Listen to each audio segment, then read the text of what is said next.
Gorgeous. Yes. Yes. What is that? The good. Good. This car's a cowardly dog. That's the quota. That's the only one thing that you don't know about. I do know about. You do? Yeah, but I don't remember him doing that.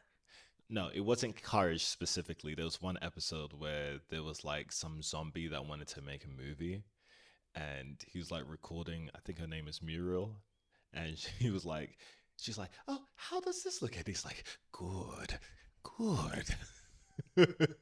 How do you remember these like one-off things? It was that impactful. Uh, I'm surprised I even watched Courage the Cowardly Dog because I grew up as a scaredy cat, like heavy. yeah, that I know. So sad, man. You're not scared anymore though. Hell no. I wish they would. So I'm outside of the club, and you think I'm a Fool? I don't know what you're saying. Sorry, I just don't know. You also just told me that that was the last time you'd be referencing something, but then you referenced something 10 seconds later. So I wasn't ready. well, technically, I said we hit the quota of one thing, so I thought Cars the Cowardly Dog you didn't know about, but you did, so I had at least one more. Oh, I mean, that's really tricky. Oh man, What's going I on? don't know, but I forgot. People are texting. Here's another episode where Blair has about 17 people messaging him Do not per disturb. That was the one thing I forgot to do. Everything's on Do Not Disturb now, at least purse. for me. Sorrows. Purse. Okay. All right. Yeah. Everything's still recording. We'll keep our eye looking at the computer just to make sure. Cool. But so far, so good. Cool. Could you do the honors? If only you begin the podcast how we're supposed to begin it. Hold on. Me. Start it off, baby. Start it off. Start it off. Start it off. Start it off. It's so good. I love it. I don't even know where it came from, but it's good. I have no idea. I love Great it. job. Bravo. Appreciate you. Bravo. Appreciate you. Welcome to the Synced Up Podcast. I'm your host, Khalia Edwards, and I have the lovely other host to my left. Blair Edwards. We're happy that you joined us again because this time is fun, and we hope that you've been enjoying listening to us for the past few episodes. On today's episode, we are going to be talking about the shift in our relationship, specifically around just some new career opportunities, Blair taking on a tour, how that impacted our relationship, what was important to us, what we needed to shift in terms of our foundation, what conversations we were having, and maybe a little bit more context around some of the reasons why you chose to stay in Vegas for so long. It's brought tears to my eyes how beautiful that was, baby. Aww. Oh my gosh, I can't believe that was so beautiful. Do you think people are just like so annoyed with how lovely we are on this podcast? You should be. You should be. You should. Like, I'm disgusted too. You and I are on the same page. I don't want to be this nice to her. This broad? Nah. Abroad? Okay. Happy Sunday. I love you though. I love you. All right, let's get into it. Get into it, yeah. Doja Cat. Yeah. Lovely. Okay. All right, so I think you started off. Yeah. Okay, cool. So there we were. Story time. We're talking about shifting careers and how that affects the relationship. So a little bit of backstory. I am an artist, a performer. When Khalia and I met, I was still employed by Cirque du Soleil. Shout out to Cirque du Soleil. I love that company. I joined the company when I was like 20 years old. And I stayed there for 8 years. 8 years, man. Don't get me wrong. Some of the most amazing 8 years of my life. But the reason why I had to leave was because I was being complacent. Prior to me getting into Cirque du Soleil, I was an illegal immigrant. And I was bouncing around from couch to couch. I didn't have schedule. I didn't have any schooling to go to. So the moment that I got the opportunity to perform with Cirque, within the same week, I got my papers. I had a job, all of those things. So the moment that I came to Vegas, I'm like, I'm set for life, survival. You know what I mean? I'm never going to give this up. And I alluded to this on another podcast I did earlier, but being in survival mode and then having that shift to like, feels like you have the whole world handed to you, you never want to let go of that. Now, the thing about safety and being in your comfort zone is you start to lose your edge. And I started to instinctually feel like I was losing part of myself, just being quote unquote complacent. Now, don't get me wrong, I've done other side projects. Like I started a modeling career to some degree, and it was holding me up. It was keeping the juices flowing, but at the same time, it wasn't quite the same as like really putting yourself out there to see what you're made of. And that's just my own trajectory of my own journey. Then we met, then COVID. Y'all remember COVID? Also in the comments, how many of you did COVID quarantining by yourselves? I did. Look at the eye twitch. Does it count that I did COVID like half by myself? Yeah. Yeah, and I was in a big house alone after our family dog died. It was such a sad time. Oh, dang, I didn't even know that. Superman? Yes. R.I.P. to Superman. He was a great dog. So we love sad. labs. Yeah. Anyway. Being in COVID by yourself, like you have a lot of time to self-reflect, to assess what's going on with life. And I realized, yo, what am I doing? What am I really doing with my life? And then we met each other, and you know, you never realize how much you ain't doing shit till you meet somebody that is doing shit, and that was you, baby. Once I started to realize that you're so prolific and fantastic and so intentional with what you're doing with your life and your career, I realized, oh, I wasn't doing the same. It was a gut punch, reality check. That's funny because I felt like, I mean, while there were like a lot of things that were changing in my life, I met you right when, I mean, I basically was like manifesting me moving to LA and getting a job. Like at that time, I wasn't even working in LA, but I was like, I'll figure it out when I get there. Yeah. But there's just so many things that I have yet to accomplish yet. So it's interesting that that was your perspective at the time. Well, I mean, remember, like, right after the first day we met, you're like, yeah, you know, I'm moving to LA. I'm going to Studio C, all that kind of stuff. I'm like, I'm still in Vegas. I'm like, we gonna meet up later? Like, what are we doing? Look, either way, so I started to hatch a plan of like, okay, I need to do more for myself. What could I possibly do? Yeah. Which led you to what? Well, word on the street is, in fact, it wasn't even word on the street. So being a performer, I knew I wanted more. I wanted to do a shift. But I still wanted to maximize on the security of funds coming in. I don't want to be out here in these streets like someone hire me, you know? So the next best thing I could do was, if I'm not ready to make that full on leap, is join another show. And that other show that I had in mind was Magic Mike. He wanted to become a male stripper. Oh, man. That's not true. I know that you love when it's equated to that. Although you did make jokes 24/7 about you being a male stripper to everyone that we were talking to. Was this before I joined Magic Mike or after? It's like once it was confirmed that you were joining the tour, you were like, so how does it feel knowing that your daughter is dating a stripper? Yeah, okay, so that was like a personal, like, quick temperature check to see what's the vibes. Because think about it. We're starting to date, we're starting to get a good thing going. Why would I ruin it by putting myself in an environment which it could mess up the relationship potentially? With all the ladies around? Yeah, I was just like, look, I don't exactly want to do this, but I need something different. But if we are together, I need to make sure that the shift is something that at least you'll be like kind of okay with. If you're like absolutely not, I might have been like, yeah, then Magic Mike might not be the move.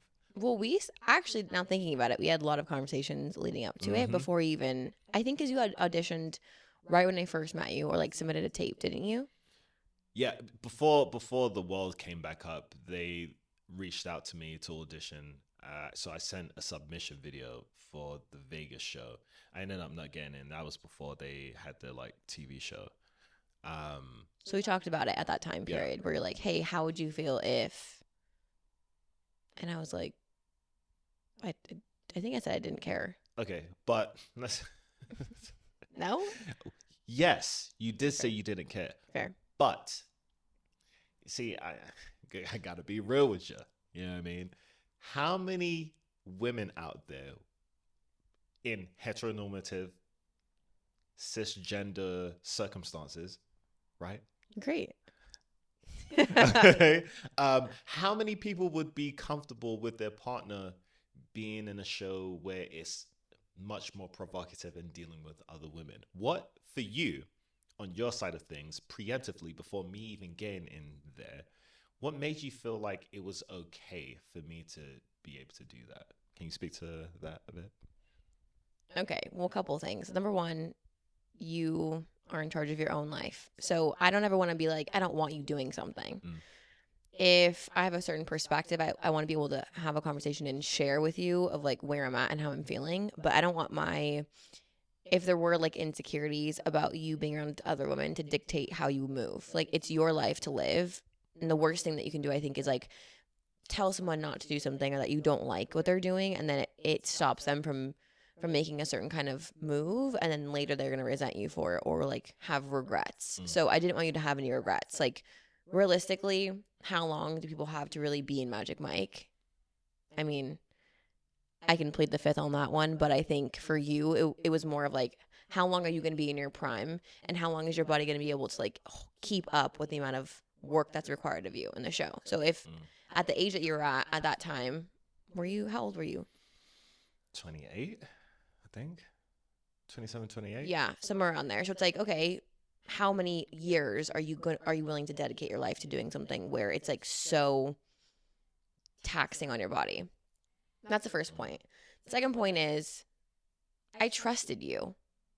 So I wasn't concerned. I mean, besides the fact that you were dating 4 other ladies before you You solidified already said the us. trust was there. You already said the trust was there. I retract my original statement and I'm proceeding in a different direction. I've been watching the O.J. Simpson docuseries, so I feel like I'm in trial. Anyway, that's a whole other conversation. But yeah, I didn't have any reservations when it came to you, and I knew that you respected me in our relationship, and if you change your mind about us being exclusive or you respecting the relationship that we did have or that we were creating, that you would tell me versus like betraying my trust. And you got all of that from. Wait, have you ever been in that circumstance before? Absolutely not. First of all, I've never even dated anybody. I've never dated an entertainer. Mm. So and it's a different experience, right? Because a lot of it is acting. Yeah. And we'll talk about this later in the pod too, where, there are conversations around like boundaries. And when you're in a space and you are acting out a certain persona, you can't fake the funk so much that people don't believe that you're not really invested. Like women are coming to see you put on a show, and once you take off your shirt and you're like sex symbols, more or less. And you're dancing and like you're talented. That's icing on the cake, cherry on top. But it's acting. And I think I had to grapple with that more when you became Mike, because there was way more going on there. Spoiler alert. Spoiler alert. If you've ever seen Magic Mike live, all I'll say is the water scene. Anyway, so yeah, it wasn't for me, it wasn't like that big of a deal. I trusted you. I'd never experienced anyone else in that realm before. And so I was like, great, let's see how it goes. Okay, well, thanks for having that confidence in me. I I was like, look, I've never been in that kind of dynamic whilst being in a relationship, so I wasn't even sure how I would be. But just right off the jump, I knew that I'm like, I'm good for it, baby. You know what I mean? I ain't gonna disrespect you. But at the same time, I wanted to make sure that you were good before I even jumped into it like that. But yeah, you pretty much gave me your blessings in a roundabout way, and I was like, okay, cool. Um, so yeah, we uh we started to put the feelers out there.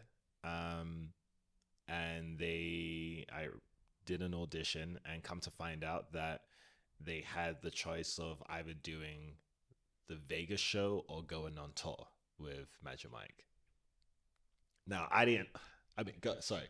All I was gonna say is that this might be part of the reason why you chose what you did, but tour happened to be in Miami, and if you recall from previous episodes, Blair is from South Florida. Yeah, hence the shirt. He really 305 till I die. What happening, Broward County, Dade County? What happening? All my Broward County bandits, y'all know what it is. Hey, for real. that was a lot. Do you know what's funny? Like while at the show, I was sorry, little side note, but I was backstage, and so when I say like costume change, they always make jokes, and they're like costume change. I sometimes forget that I'm British, but I was like, what if I just started to switch up my accent? I tell people, hey, yo, for real, like I ain't even like British. This is just an accent. You know what I mean? Like, you know what I mean? I'm just trying to put y'all on and see what's really happening. Like, what's good with y'all? If y'all really want to fuck with a real one, just let me know. You know what I mean? And some of the people backstage were like, wait. Are you American? I'm like, no, I'm British, but I grew up in South Florida. But it's funny because now that I show that little part of it, people are kind of like, oh, I don't know. Yeah, it's part of that mystique that you love to lead with. I'm an X-Men. Oh, wait, no, Mystique she was on the other side. Look, anyway, okay, going back to what we were saying, it was showing Miami, and I'm like, hey, look, I've been in Vegas for 8+ years. If I go on tour, go back to Miami, the stomping grounds, it would be a nice little transition to come back to where you started. Also, poetic justice type. A homecoming of sorts. A homecoming of sorts. Yes. So I was like, do you know what? Yeah, I think I'm gonna go for it. So what did we end up doing? We cleaned out my apartment that I was living in for the past 5 years. I was a bit of a hoarder. That's how I knew Khalia was a real one, because she helped me clean it out. Oh my gosh, that was the worst thing. You were so resistant to me helping you clean. Because I knew the trash that I had in there. It was horrible. And we're not going to get into it. Can I? Okay. Can I? Fine. Okay, so Blair had I think a couple of things. Number one was the amount of canned goods that lived in your pantry. When you're in survival mode, you need to make sure that you're going to survive non-perishable items. But I will give you, it was post-COVID, so potentially you bought these things during COVID. I don't know. But there's lots of canned items, all expired, which I feel like canned things never go bad. Anywho, and then the most interesting thing was that Blair had multiple sheet sets. One of which this is bad. One of which was, I don't even know, like navy sheets that were pinstriped. You're making this worse, baby. But one was satin and one was cotton. So it was like sequentially like satin, shiny, dull, shiny, dull, shiny, dull. And it was brand new. So I didn't know if you bought those for like a special occasion. I had no idea. There were just so many things that we found in that house. I'll spare the other one because I don't want to put you on blast. But it was just an interesting time. I learned so much about you. And I think I told you, promise me, you'll never let this happen again. I promise. I did. Okay. Now, in my defense, let's think about it. I just said that I went from being pretty much homeless, bouncing around, and then getting to somewhere where it has some stability. That comes with you kind of collect things to make yourself feel like nothing can be taken away from you. So I was a bit of a hoarder. Now I get it. I have changed my ways. I do have a storage locker that has a couple of my things, but we're gonna have a garage sale soon. But what I'm saying is, it was a byproduct of a survival mechanism. I had to do it. I had to survive. But yeah, I had a lot of trash, and she cleared out that trash, out with the old, in with the new. You know what I mean? Damn, that It was was a such fun a. time. It was so bad. That was And it was very an bad. emotional time for you too, because you were like literally reckoning with your reality shifting Yeah, while it was happening. very destabilizing. But I will say the thing that made me more equipped to do that change was you, baby.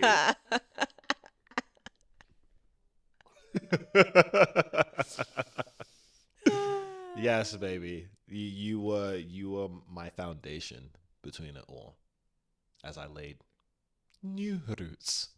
It's elsewhere. Yeah. And honestly, I mean, it just seemed natural to me. What I was really keen to, though, was what emotions you were experiencing. Because for me, I'm like, okay, dude, it's been too long. Like, it's time to go. Pack up this stuff and, like, let's get out. And what I realized in the process of helping you move out was that there was so much tied to security and stability and having a home base and having all of your things that I like really needed to like give you grace about. Because for me it's like, you know, growing up in a house where yeah, we moved a couple times, but like growing up I lived in the same house from 7 until 22. Yeah. And so there was things, but then, you know, when it's like spring cleaning or whatever, my parents would be like, hey, we're going to go through the garage. It's like, okay, we're getting rid of that. Like it was a normal part of purging. Yeah. But for you, it was like a very different experience because it was the first time that you had the agency and the choice to get rid of or to keep, you know? And so there's a lot of things tied to that. And I understood that. And now I understand that. And I understood that right after we kind of like moved you out. Thank you so much for extending that grace to me. Cause I was like, don't look at me. Don't look in that closet. And you open a closet and the avalanche comes out. You're like, ah. You know what I mean? Basically, yeah, there's a lot of It's things in not there. good. Yeah. All right, so so you we're gonna move at the like middle of September, before right after your birthday, right before your birthday, to Miami. You Yeah. decided that you were gonna go on tour in Miami. Yep. I agree that that was the best thing for you to do, although that meant we'd be even further apart from each other. Mm. Yeah. I was like, how we gonna do this? But we had a conversation in my apartment after we came back from Hawaii, Yeah. before you went to Miami. Yeah. What did you take from that conversation? That we really in this thing. Yeah, we are really doing this. Like I said, there was a lot of survival mechanisms. You just think of yourself, and this was the first time that I'm like, I have a partner, and we are making choices as a team. And because you got like 50,000 planners and schedules and all those different things, I was like, oh, I'm not used to this, but I'm game. What I learned is, instead of living in the moment, we can do future forward planning. There we Yes. go. There was some things that we needed to establish of like, okay, what do we want to see within the next year, the next 5? You know what I mean? Like, what are the intentions? And I recognize that I'm not going to do the same thing of being on tour for years on end and like falling into the same habits. And I gotta stop saying I apologize. We have to be much more intentional. So what we do Imagine Mike for? Something new, get your cloud up, More money. get out. That's it. So I said, okay, cool. I think we put a cap on it, like maybe what? Like a few years, I think. Maybe. Like, I think it was like 3 years time.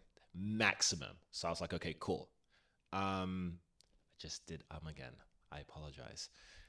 I think I could take that on post. In addition to that, we were like, let's just elevate everything. So I think we also said that we had to be more intentional about the resources and community that we had. Yeah. Rubbing shoulders with like-minded people, that kind of thing. Yeah. Just elevation in all areas. And now we're like, yeah, ultimately we're just doing it together. That was my biggest takeaway. We're doing everything together, and we have to check in with each other and all of that good stuff. You had an aha moment. Do you remember what it was? Oh yeah, I had a light bulb moment. What was that? Was it something to the effect of? Correct me if I'm wrong. So I remember feeling like the way that you show up for me has been monumental. And I felt as though I wasn't pouring into the same as the relationship. And what I realized is the way that I show up in a relationship is just as beneficial on your side of things. So one of our keywords for our relationship, at least for the beginning, was reciprocity. And I think it's like if someone gives me $5, I want to be able to give you $5, and that's the same. I'm thinking that's reciprocity. But what I didn't understand is what we're able to put in may look differently. So in addition to reciprocity, there has to be a level of equitability. Yeah. So it's like love languages. If I'm saying for myself, I love the love language of acts of service, and I try to put out acts of service to you, but you don't receive it in that way, you appreciate protected time, that would be just as beneficial, even if I don't necessarily receive it in the same way.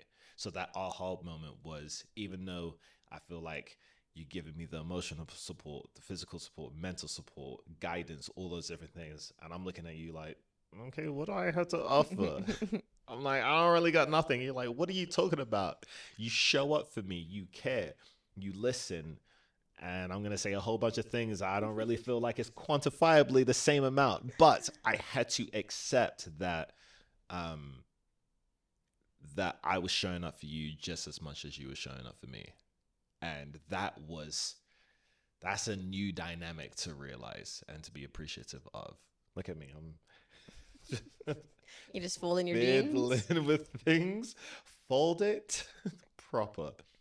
But yeah, thanks for reminding me about that. Yeah. Yeah, that was such a beautiful reality to accept, especially like moving into this next dynamic of the relationship and our trajectory. Thank you for reminding me about that. Oh, how could I forget that? That was such a beautiful time. There was so much going on at that time in our lives, especially for you, because you were doing a lot. I mean, we packed the schedule tight before you moved out there. Mm-hmm. But yeah, you were like, oh, I get it now. I understand. And I'm like, thank goodness. Yeah, it was bad because I just never felt that I was doing enough. And I think I think we've all been there. I'll speak from a place of I too. It's like, I've been working a lot. Am I doing the same things that I could be doing for him? Am I still giving enough energy and effort? Am I still like, I moved out here, took a new job, and I was nose deep in like a bunch of work. You know what I mean? So it's like, how am I showing up for you? But I also understood, hey, right now, the way that we're going to show up for one another isn't like very different. But that's life. It ebbs and flows. I'm not always going to be able to give you what I gave you before you went to Miami. And you're not always going to be able to give me what you gave to me when you were like in between shows and you had more time. You know, it just is what it is. Yeah. But it's not going to change throughout life. If anything, it just ebbs and flows even more. You see why I wanted to start this podcast? Because of that mindset. What books you be reading? Who you be listening to? I haven't read books in so long, but I'm really excited. The countdown's coming. I mean, the countdown's coming to an end. Come like after May 18th, May 16th, whenever, I don't even know. I'll be ready to go. June, our pool's opening. I'm going to have my Kindle outside. I'll have all my books lined up. I'm just going to be outside. My parents and I call it leathered up. Just in the sun with protection, of course. And just reading books. You get like me. Well, I'm sorry, but that's just not going to happen. But there's a will, there's a way, baby. Yes, your attitude determines your altitude. Or I'll just like sear my skin and get like don't do that. Melanoma. Don't do that. Right, exactly. So we made those choices. We sat down, we made a game plan. Now the next thing to do was to take the leap. So say goodbye to my friends and family. Um, put things in storage. I was like, I'll be back for you later. She can't throw you away if you're locked in here. Yeah, there were certain things that I literally had said to throw them away. And then Don't lo and remember. behold, we go to storage and there's all these odds and ends plates and utensils because you only would have one circle bowl, one square plate, two square plates. Like, They don't need to know all of that. they do. But if we are having a garage sale, holla at your boy. I got some things for you. They're having a garage shit. That thing that we're donating that.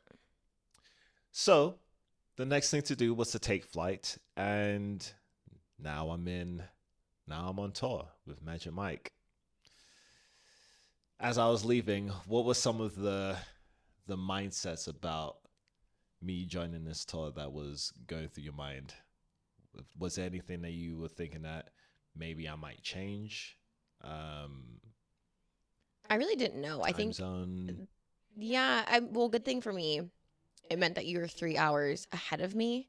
So that meant I didn't have to stay up as late anymore because I would stay up to talk to you after you finished at Cirque.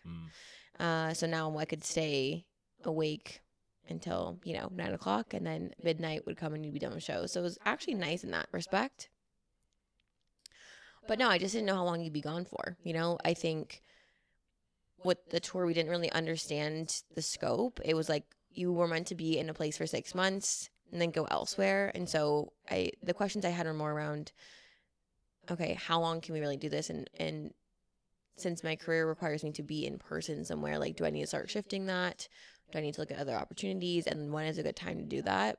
Considering we still hadn't, like, we weren't necessarily in the mode of like, okay, in 2 years, we're going to buy a house and get married. And like, we hadn't had those conversations yet. So I was unsure if I needed to make those kind of big leaps. Yeah. I'm going to take a quick pause to just make sure everything's still recording, but you can keep going. Well, yeah, I think that was like my biggest concern or thought was, how long is this going to continue to go on? And at what point am I going to be the one that has to make a move? Because entertainment really only happens in a few different places. So it's not like we could pick up and move to Rhode Island. Not that I want to go there, but like, your job was the one I needed to take into account more than my own, because I could basically figure something out wherever we went. Yeah, and that's another aspect of being an entertainer and performer, like your job being contingent on wherever the job is.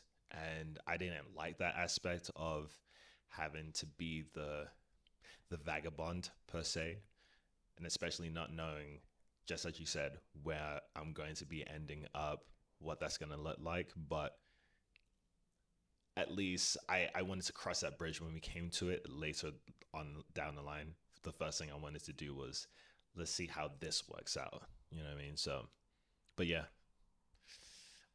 I was like, let me get in and get out, and then I think we'll be fine. What were you concerned about, or what were some of your thoughts about, like, going on tour and how that would affect us? So I think being in Cirque, the Beatles Love Show, you're putting on makeup, you have wigs, singing about love, frolicking. I'm like, that's fine. I didn't actually realize, because you think, okay, Magic Mike, yeah, strippers, you're not really understanding the scope of it. But it didn't really dawn on me, like, oh shoot, I'm gonna have to actually like interact with women.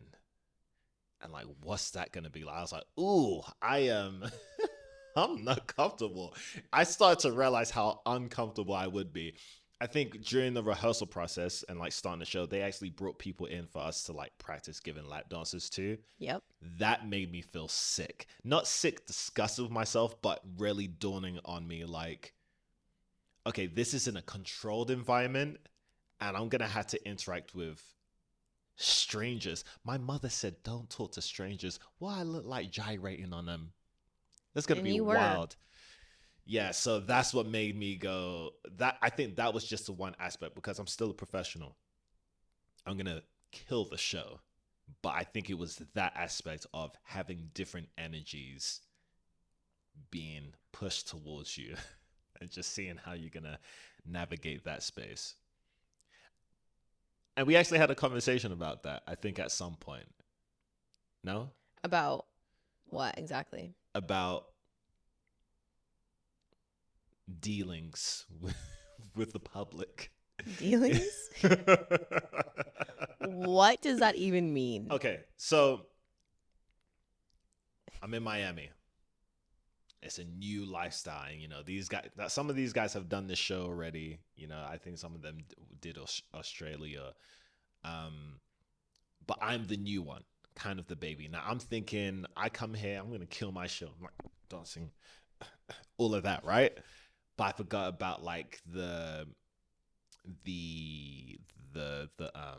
interactions? The interactions, yes. With the crowd? With the crowd. That's something that I wasn't actually prepared for. So I'm going on stage and I'm doing my show, and then there comes times where you interact with the crowd. But I'm pretty sure like I was going over to like the people in the seats and just being like, I'm pretty sure you weren't doing that.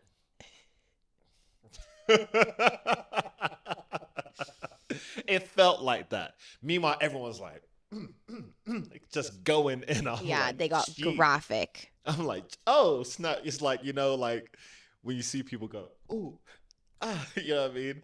I'm like, these people are going in. Me, I'm just like, I don't exactly feel too comfortable. I had to come to heart with you. I'm like, baby, I don't know if I can do this. I just don't feel comfortable doing this show because I'm in a relationship with you, and I want to make sure that we're on the same page and whatnot. And then you said something to me that I couldn't rack my brain around, but It literally caused you pain. It not on some tag like sex, love, and pain, but tell me, is that sex, love, and pain? Yeah, that's it. What was the statement that you told me? You need to push some boundaries. Is that what I said?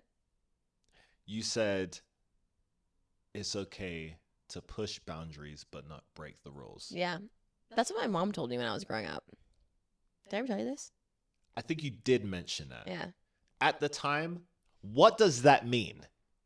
What does that really mean? What does that mean? What does it really mean? But you want to know why it didn't make sense is because we never actually talked about boundaries that we had for one another based on what we said last podcast. It was like we just kind of agreed silently to certain things and stay within like a certain confine that we believed was appropriate. Yeah. So because we had never established anything, you didn't actually know what the boundaries were, so therefore you couldn't push them because you didn't know what they were. Why would one push boundaries? I didn't understand that. Yeah, but the thing about it is like it goes back to, I've heard this come up a couple of times in different conversations, or like on TV or something, but someone will say, he only has eyes for me, or like, you better not look at other women. And it's like, that's not realistic. Mm-hmm. Unpopular opinion, hot take. If you're in a relationship, your partner is peeking at other people. Because we're humans. It's human nature. So I hope if we see a very beautiful woman walking on the street that you also look at her. Because why would you not? It's weird if you're like this. I'm not looking at anyone else. I'm looking at anyone else. And just like keeping your blinders on. Okay. So I come from a school of head in the sand like an ostrich. You don't look. You don't touch. Like, what? You know what I mean? You just don't do it. Ignorance is bliss. And I prided myself on that. Now, sure, she would say because of the dealings I had with other people, that's one thing. That's because we weren't exactly exclusive. You know what I mean? That was the gray area. But if I'm in a relationship, your boy loyal. Okay, I don't play those games. I don't look, I don't touch, I don't do none of that. So for you to be like, yeah, push the boundaries. I'm like, you who I am at my core, this is dangerous territory. I don't like this game. I am not having fun. But I think once you said that part of, and you didn't say what boundaries that I could push. Mm-hmm. And you said to myself, do we need to go over the boundaries and what the rules are? And I said, no. And you're like, okay, well, there we go. And I took that as, okay, she trusts in me. All right. I trust in myself, but you trust in me. So you got me galvanized. So I figured I need to know what my own boundaries are. And then when I feel like I might be pushing something a little too far to the point that it could break, okay, that maybe that's a rule. Do you understand what I mean? Yes. Now, I didn't understand what that meant. But at the time, whilst being a Magic Mike and all of that and dealing and interacting with men, I'm like, okay, what are boundaries? And so I quickly found out what those boundaries were. And then Wait, how did you find out what the boundaries were? I found out what the boundaries were once some rules were being tested as far as being broken. Say more. Like, for example, I could dance on a woman, right? If she tries to kiss me, oh, that's a rule. You know what I mean? I'm like, nope. Kiss you anywhere or in the mouth? Could they kiss you in the neck? Okay, so that's the thing. Also, this is never before seen footage from Blair Edwards talking about his time at Magic Mike and pushing boundaries. So let's keep it going. People have been calling you out about throwing me underneath the bus. No one's calling you out about that. That is a farce. And I will not take this slander in the court of law. Your Honor. Okay, but yeah, I'm not letting someone give me a hickey. You know what I mean? I'm not letting that.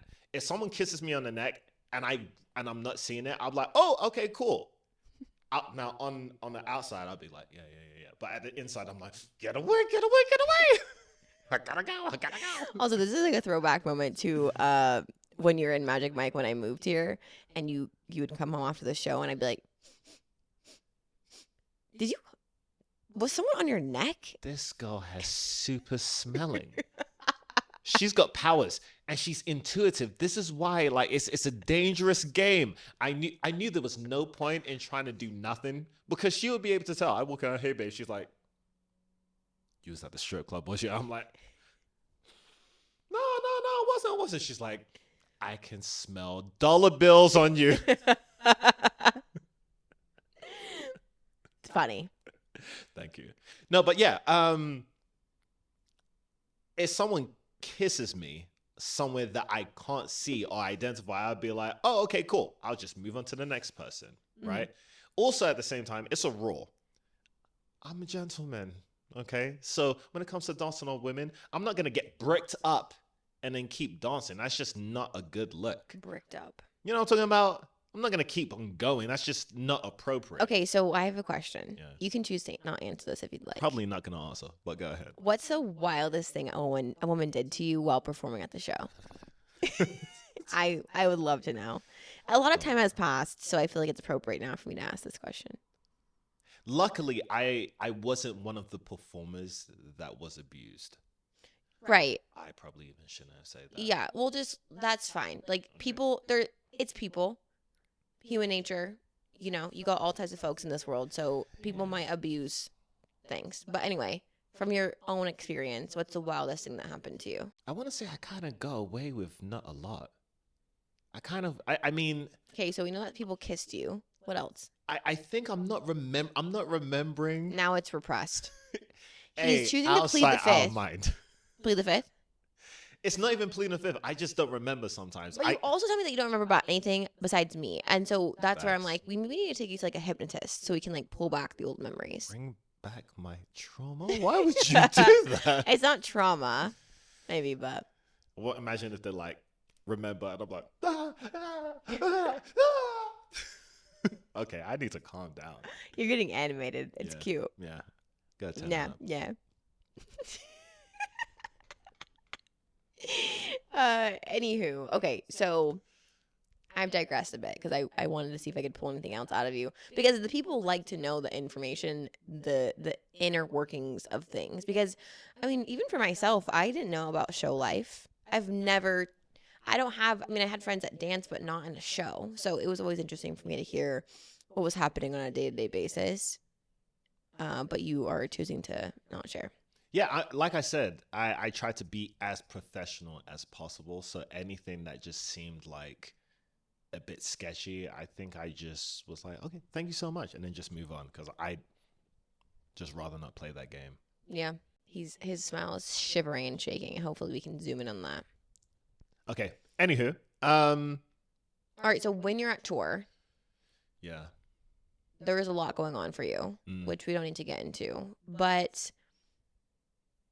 why do you think our relationship continued to be successful over the course of time? What was like 4 months that you were there? Yeah, I think it was the communication. We stayed on top of it. There was some things going on. Okay, so remember, new environment coming from 8 years of a reality into something completely brand new. I needed that support, and you gave me that support every single time. With that comes the reality of just making sure that we're on the same page. And I think there was an element of me being even more long distance and not being able to like drive up to you and get to you so quickly that I just felt that I wouldn't be able to provide you with what's so funny? Provide me with what? Provide you with the proper things you deserve and need in a relationship. And that's the physical. It all comes back to proximity. We were even longer distance away, and we couldn't just jump on a flight. Our schedules are pretty much packed as they are. I'm still doing shows. The flights ain't cheap. And they're longer, so it's less time. You're gonna lose time. Right. Now, on my side of things, I'm like, okay, I'm around all these different energies and whatnot, and I know that I'm solid. But is everything solid back at home with my missus? What's going on here? So there was a brief time where I was feeling really insecure.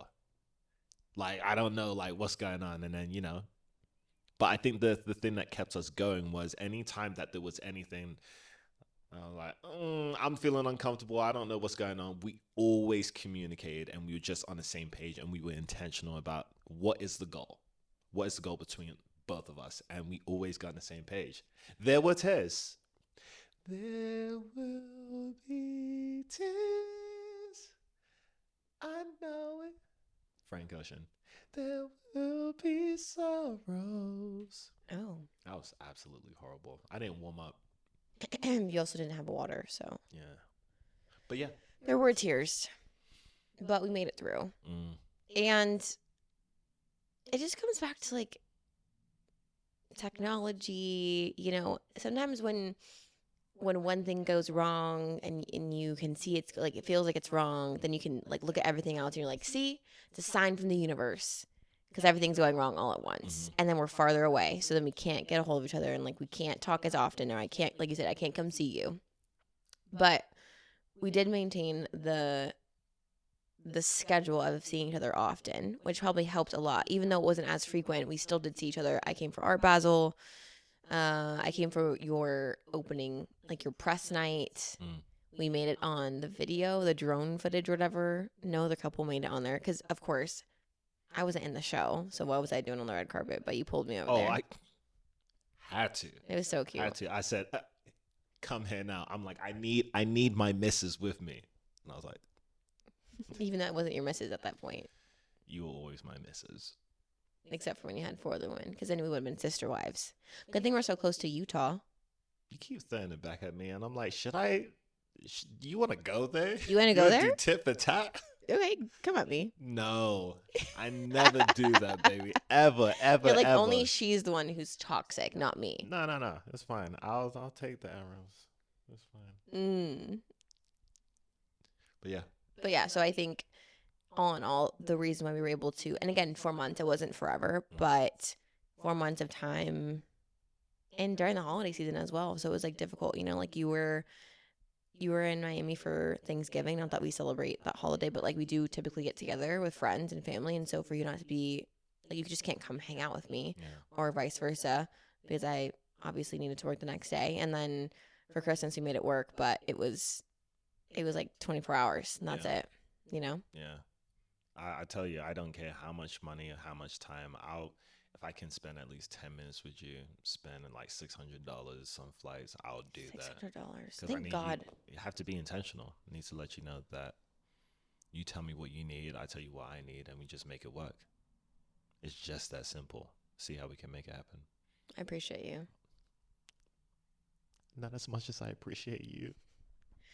A fun fact, we used to, before we said I love you, we'd only ever say, I really appreciate you. I'm really grateful for you. And that was our code way of saying that we loved each other, even though we never said that we were doing it like that.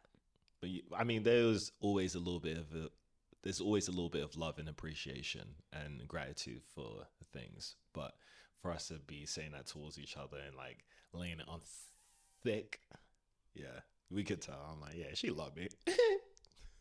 I do. All right. On the next episode, we get into the meat and potatoes of Magic Mike.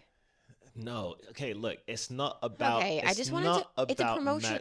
It's promotional. It's to get the people excited.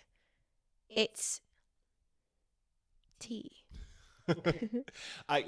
We wanted to preface this podcast to be, I don't want it to be all about me. I don't want it to be all about our profession, our jobs. I want it to be all about us and like the things we both go through in terms of our jobs and how do we tie it back to our relationship and how we navigate that space. That's why I want it to be a focus. So even like, I know you're joking around being like, it's about Magic Mike, but it really isn't. It's more about like, how do we as a couple traverse rocky waters?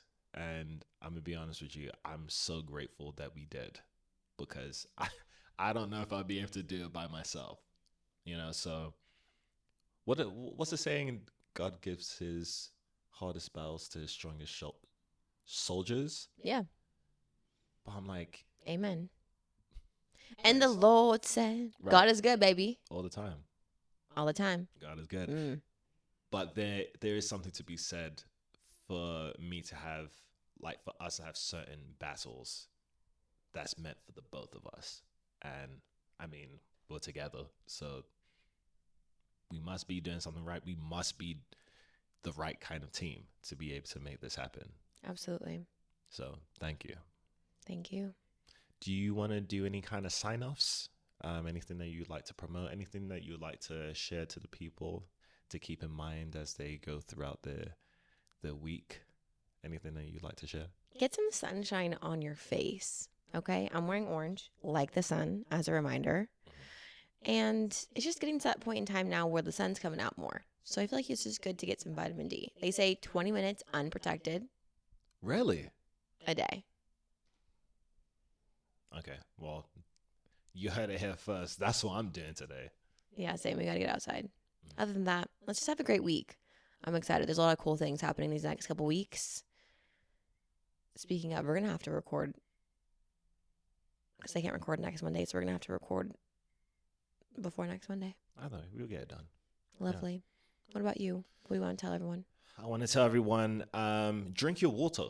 In addition to get some sunlight, drink your water. Give yourself at least, there's 24 hours in a day. Give yourself 15 minutes to meditate, to just do something for yourself. Self-care. That is the name of the game. Self? What's a self? I love you, but I just want to know. I have no words. You know what I meant. Oh, all the cussing. Cussing. Oh my God. Okay, I'll leave it alone. But please take care of yourselves. Yes? Read a book or something. I don't know. But check us out on socials. What's your social, baby? At Khalia Michaela. That is KHALIA MAKAELA. EIOU. Your mom says a show to you. And you can find me on Instagram, Mr. Blair Edwards, or TikTok, at Black British Guy on TikTok. Very important. Who knows? Let's have a great weekend and a great week ahead. Yes, I like that. I love you. Thank you so much for sharing today. I appreciate you and throwing me underneath the bus yet again. I appreciate you too. And you got to have a little bit of fun. Yeah, it was good. Cheers, baby. Cheers. Bye. Love you. I love you.